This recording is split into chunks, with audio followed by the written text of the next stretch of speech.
नमस्कार. We will see how to retain member in Rotary.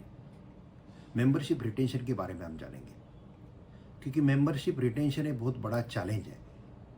Generally जो नए member आते हैं ना वही छोड़ के जाते हैं, तो वो छोड़ के ना जाए इसके लिए नए मेंबर के साथ एसिमिलेशन कैसा होना चाहिए, रोटरी का एजुकेशन नए मेंबर को कैसा मिलना चाहिए और क्या क्या तरीके कर सकते हैं.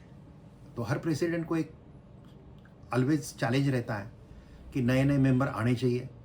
मेंबरशिप ग्रोथ डिस्ट्रिक्ट गवर्नर से टारगेट मिलता है कि 15 मेंबर आपके बढ़ने चाहिए, आपके 20 मेंबर बढ़ने चाहिए. किसी क्लब अगर छोटा है तो उनको बोलते हैं 5 मेंबर बढ़ने चाहिए. मेंबरशिप बढ़ना जितना इम्पोर्टेंट है उससे ज़्यादा इम्पोर्टेंट है मेंबरशिप रिटेंशन. और मेंबरशिप रिटेंशन के लिए सबसे इम्पोर्टेंट है मेंबरशिप का मेंबर जो नए आए हैं उनका एजुकेशन. उनको अगर रोटरी पूरी मालूम है कि कैसे 210 देशों में रोटरी है, दुनिया में 236 देश है, उसमें के 210 देश में रोटरी क्लब है, हम फैमिली एक्सचेंज कैसे कर सकते हैं, यूथ एक्सचेंज कैसे कर सकते हैं, कोई बिजनेस के एंगल से भी अगर हमको फ्रेंचाइजी चाहिए, ये चाहिए वो चाहिए, वर्ल्ड वाइड कैसे कॉन्टैक्ट हमारे होते हैं, रोटरी का और सोशल वर्क के एंगल से भी रोटरी का सही स्वरूप जब ये मेंबर जान लेते हैं ना तो फिर वो पूरी की पूरी फैमिली के साथ रोटरी में इन्वॉल्व होते हैं. इसलिए मेंबरशिप का जो हमारा एजुकेशन है उनको वो शुरू में मिलना चाहिए. और वो देते समय अगर पॉसिबल है तो एक जगह पे बुलाइए, एक जगह पे सब मेंबर को उनके फैमिली के साथ बुलाइए, थोड़ा डिनर वगैरह भी अरेंज कर दीजिए. किसी एक के घर में ही कीजिए, मैं ये नहीं बोल रहा हूँ कि होटल में कीजिए. आप सपोज जो A, B, C 3 member join हुए हैं तो किसी A मेंबर के पास B और C को फैमिली के साथ बुला लीजिए और आप अपना प्रेसिडेंट, सेक्रेटरी और मेंबरशिप का जो आपका चेयर है ये सब वहाँ पे जाइए. और उस समय उनका जो डिनर वगैरह है वो चाहिए तो आप रोटरी के अपने रोटरी क्लब के थ्रू आप वहाँ पे मैनेज कर सकते हैं. थोड़ा बाहर से भी ऑर्डर देके वहाँ पे मैनेज कर सकते हैं और उनके घर पे फिर उनको रोटरी का एजुकेशन प्रॉपर देंगे, बच्चों के साथ देंगे तो उनको रोटरी का एजुकेशन अच्छा मिलेगा, तो वो फिर छोड़ के नहीं जाएंगे. दूसरी इंपॉर्टेंट बात रहता है मेंबरशिप रिटेंशन में कि जब भी मेंबर आते हैं, जो मेंबर लाते हैं उन्होंने तो ख्याल देना ही चाहिए, लेकिन बाकी कोई तो भी एक मेंटोर या कोई तो भी उसका गार्डियन चाहिए जब तक उसको रोटरी का कीड़ा काटता नहीं है. हाँ, माफ़ करना मुझे, मैं बॉम्बे साइड का हूँ, दिल्ली में अभी सुप्रीम कोर्ट में प्रैक्टिस करता हूँ, इसलिए मैंने मेरा पूना क्लब का मेंबरशिप यहाँ पे न्यू दिल्ली को ट्रांसफ़र किया है 6 साल से. तो थोड़ा सा लैंग्वेज हमारी बॉम्बे साइड की है. तो रोटरी का कीड़ा जब काट लेता है ना तो फिर वो आदमी रोटरी कभी छोड़ता नहीं है, जैसे हमको काटा हुआ है. इसलिए हम 32 साल से रोटरी में हैं, तो रोटरी छोड़ भी बोलेंगे तो हम छोड़ेंगे नहीं.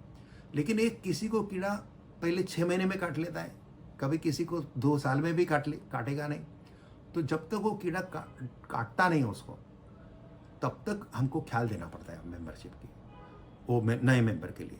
फिर उसको हर मेंबर को एक गार्डियन आप अपॉइंट कर दीजिए. भाई वो मेंबर जब भी आएगा तब उसको थोड़ा सा ग्रीट करना, अरे आओ, कैसे है, क्या चल रहा है आपका. तो उसको लगता है मुझे जानने वाले हैं सब है, मुझे कोई पूछने वाला है. और प्रेसिडेंट का काम है कि ये नए मेंबर को एसिमिलेशन कर लो प्रोजेक्ट में की तरह. तो भी बोर्ड मीटिंग को भी आप गेस्ट मेंबर बोल के, हर मीटिंग को कोई न कोई गेस्ट मेंबर बोल के नॉर्मल मेंबर को बुलाते हैं, वैसा उनको भी बुलाओ. तो रोटरी का एजुकेशन से लेके रोटरी का पूरा टच जो है वो बताओ. और सबसे इम्पोर्टेंट, रोटरी ब्यूटीफुल तब लगने लगती है दोस्तों जब हम फाउंडेशन को देना शुरू कर देते हैं.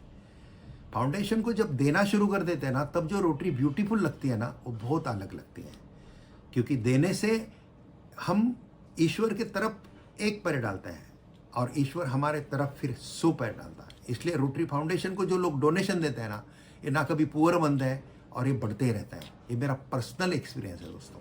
इसलिए रोटरी फाउंडेशन को हम इंसिस्ट ना करते हुए इनमें अंदर से अपील आकर आ जाता है ना. इसलिए रोटरी फाउंडेशन के लिए मैजिक ऑफ रोटरी, यानी कि रोटरी ने क्या क्या मैजिक किया है फाउंडेशन के थ्रू, ये जब हम नए मेंबर को बताते हैं या क्लब में बताते हैं तो फाउंडेशन का कंट्रीब्यूशन बढ़ता है दोस्तों. और सही में फाउंडेशन, रोटरी फाउंडेशन से जो कार्य होता है कितना अलौकिक है ये हम देखते हैं. तो ये सबके बारे में हमको मेंबरशिप को, नए मेंबर को जानकारी देनी है. और जो नए मेंबर के जो बच्चे रहते हैं किड्स रहते हैं या थोड़े से कॉलेज गोइंग स्टूडेंट्स रहते हैं, उनको भी हम हमारे रोट्रैक्ट के सिस्टम के बारे में, इंट्रैक्ट के सिस्टम के बारे में ये सब हम बता सकते हैं, ताकि वो किधर किधर इन्वॉल्व हो। क्योंकि रोटरी का लायन शेयर रहता है। अभी मैं एक छोटे गांव से हूँ, महाराष्ट्र के अहमदनगर जिले के श्रीरामपुर तालुका से, उसके भी नज़दीक छोटा गांव टाकलीवान गांव है। वहाँ से लेके दिल्ली सुप्रीम कोर्ट तक का मेरा जो सफ़र है ना, ये सफ़र में रोटरी का लायन शेयर। जब मैं कॉलेज में था ना, तभी मैं रोट्रैक्ट क्लब में एंट्री कर लिया, और फिर मुझे एक अलग सर्कल मिल गया, और रोटरी पे फिर गया, रोटरी में एक अलग सर्कल मिला। फिर मैंने शहर छोड़ दिए, श्रीरामपुर से मैं पूना आया, पूना से बॉम्बे गया, बॉम्बे से दिल्ली आया, और विदेश में भी जाता हूँ। More than 50 countries rotary I enjoyed. 50 से ज़्यादा देशों का रोटरी क्लब के मीटिंग मैंने अटेंड किए हुए हैं। एवरीवेयर रोटरी इज सेम, एक एलाइट लोगों का ग्रुप है। ये जब टेस्ट मेंबर को आ जाता है, उनके फैमिली को आ जाता है ना दोस्तों, तो वो भी इंटरेक्ट में या रोट्रैक्ट में भी प्रवेश करेंगे। यंग बच्चे जो वेल अर्निंग है, वेल एस्टैब्लिश लोग हैं, वो प्रॉपरली रोटरी में आएंगे। और रोटरी में बार बार किसी को बुलाते मत बैठो, बस रोटरी का मेंबरशिप मत बनाओ, ये मेरा रिक्वेस्ट है।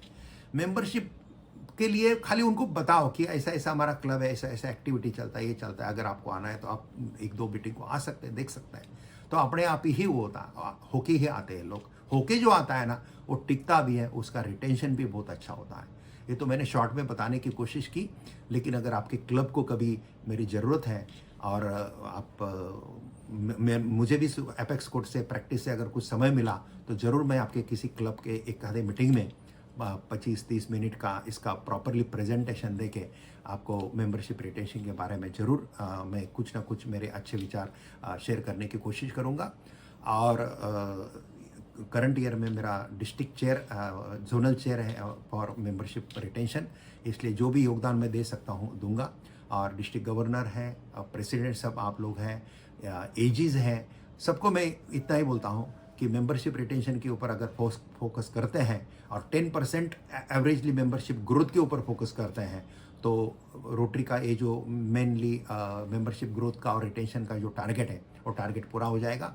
और सब एसेमिलेशन जो है, गेट टुगेदर है, ट्रिप्स हैं, पिकनिक्स हैं, ये सब के बारे में बहुत विस्तार से जब हम एक दूसरे के साथ सामने आएंगे, तब इसके बारे में बात करेंगे। और मुझे यकीन है कि मेंबरशिप रिटेंशन का जो रिस्पॉन्सिबिलिटी मुझे डिस्ट्रिक्ट गवर्नर ने दिया है, वो मैं पूरा कर पाऊंगा, और मेंबरशिप रिटेंशन के लिए कुछ ना कुछ अच्छा काम करेंगे। नमस्कार, जय हिंद।